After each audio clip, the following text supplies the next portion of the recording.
ნახეთ. აქ მარტო ეგრეთ წოდებული გენდერების უფლებების დაცვაზე არ იყო საუბარი. აქ იყო საუბარი მთელი პოლიტიკურ შემდგომში გარკვეულ ინტერესებზე.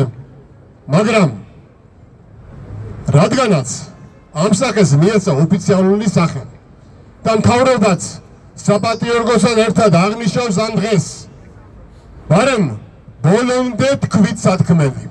თორემ მარტო შარშანდელი სტატისტიკა რომ ავიღოთ, რომ 200,000-ზე მეტი ქართველი ეთნიკურად ქართველი წასულია ქვეყნიდან. აქედან რომ უმრავლესობა არის ახალგაზრდობა 20-დან 30 წლამდე, რომ წასული ახალგაზრდებიდან უმრავლესობა უცხოეთში რჩება.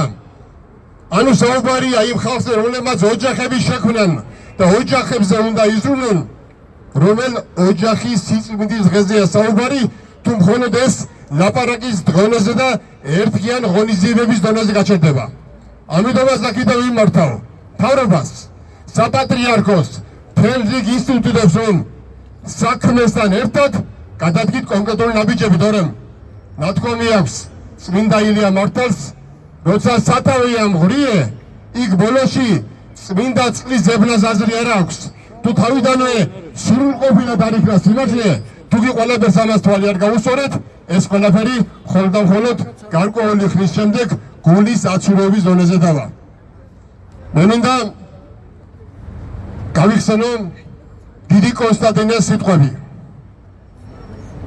ერი, რომელიც მხოლოდ ისეთ ეროვნულობას აკეთებს აქცენტს და პატრიოტიზმს აკეთებს აქცენტს, რომელიც მხოლოდ სიტყვითაა. ანუ ის უარყოფს ისეთ პატრიოტიზმს, რომელიც მხოლოდ წასულების სცენებაზე ორიენტირებულია. ის უარყოფს ისეთ პატრიოტიზმს, რომელიც წასულების აკლდაების შთილქვეშ შეფარებულია. იმიტომ რომ წინაპრები ის ამბობს შეიძლება იყვნენ გამოჩენილი პირობები, მაგრამ ცოცხალის სათქმელს მკვდარი ვერ იტყვის არასდროს. ამიტომ ჩვენ ცოცხლებმა უნდა თქვათ სათქმელი და უნდა გავაკეთოთ რიც, რაც ქართველმა კაცმა უნდა ქაია სწორედ. ვერ წინაპარი ისცენება უშვილო საქმეს და მომავალი კიდევ თუ ასე გაგრძელდა, შეიძლება პერსპექტივაში აღარც კი იყოს. მე ჩემს სიტყვას მოკლედ ვიტყვი, ბევრს არ ვილაპარაკებ, მაგრამ ერთ თავარზე გავაკეთებ აქცენტს. ჩვენი გზა არის სამართლებრივი გზა, რომელიც ეყრდნობა ეროვნულ და ქრისტიანულ საფუძველს და ფასეულობებს. ზოგიერთი ვაი პოლიტიკოსი გამოვიდა შემდეგი პოზიციით, რომ თუმრე ეროვნული ბილიკი ინდონეზია გათვლილი სხვა ბილიკის ძებნა საჭირო. არა მეგობრებო, ერთადერთი სწორი გზა ისევ ეროვნული ბილიკით სიარული არის. სხვა გზა ჩვენ ტაძრისკენ ვერ მიგვიღოს, უბრალოდ ამ ბილიკზე ამოსულ სარაველებს უნდა გათვლა. აუცილებელია კიდევ აქცენტი გაკეთდეს ორი დღის მერე, როცა ჩვენი ხელისუფლება რატომღაც შევარდნაძის ანდერძიდან გამომდინარე, ჯერ იყო სააკაშვილის ხელისუფლება, მე არის ივანიშვილის ხელისუფლება, რატომღაც 26 მაისს აღნიშნავს როგორც საქართველოს დამოუკიდებლობის დღეს. რატომ?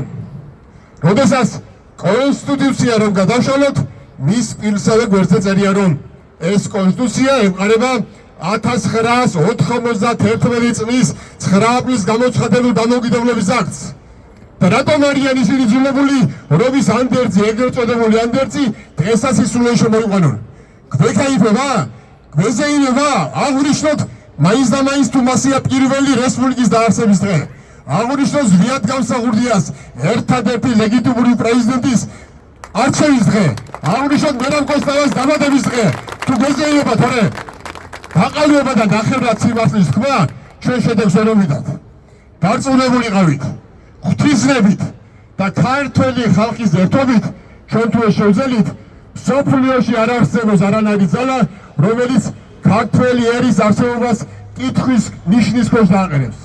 გაიხარეთ, მერთვას იკეთებთ.